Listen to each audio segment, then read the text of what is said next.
William Ruto has issued very, very firm words to Raila Odinga.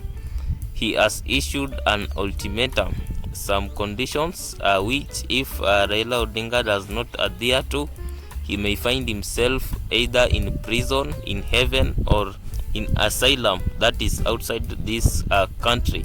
So why is William Ruto issuing such a political rhetoric? We have to understand William Ruto in the context of what is happening in the country right now. It seems that the talks between the Azimio coalition and Kenya Kwanza, what is dubbed as the bipartisan talks, are taking too long. It seems that these sides are what we call hardliners. Hardliners simply means these are people who are not willing to abandon their positions. These are people that stick to their positions in the end, and in such kind of situations, definitely it is very, very impossible to broker any kind of deal, because both parties are hardlining and sticking to their own positions and the positions of their own masters. We have to understand something about Kenyan politics.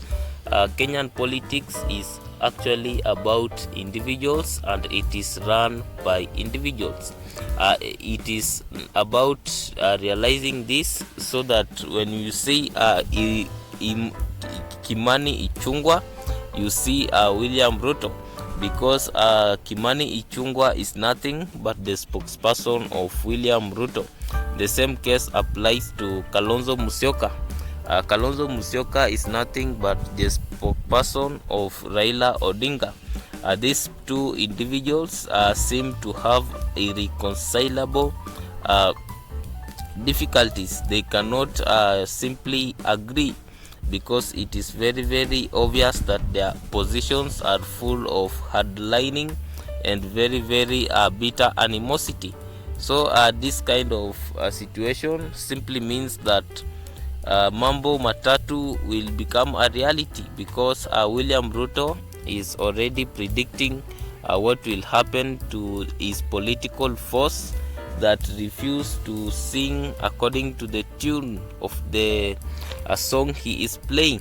So Raila Odinga is a politician who has been known in Kenyan history to be a very, very hard nut to crack. Will William Ruto manage to deal with Raila Odinga, or has Raila Odinga been softened by old age? All these remain to be seen. But the reality of the matter, something is cooking. William Ruto, from the position of presidency, giving the three options, it simply means that there is a lot of lawlessness that will go on. For example, someone going to heaven. How does someone go to heaven? The explanation is very, very simple. From religions, be it Muslim, be it Christian, the only way to go to heaven is to die. And to die simply means people do not dying naturally, people being forced to die. And being forced to die simply means that people are shot dead. This is what that means. So when the president is confidently saying that people should make plans to go to heaven, simply means that he will kill people who dare to denounce him, people who dare to voice resistance or opposition against him. He simply means that he is going to murder people. So the question now that comes to mind is this: if we have a president that is willing to kill just to get his way, is this country run by the rule of law or by the rule and whims of individuals? Let's face it, the criminal department or the justice department of this country is pretty inefficient when it comes to prosecuting people with power.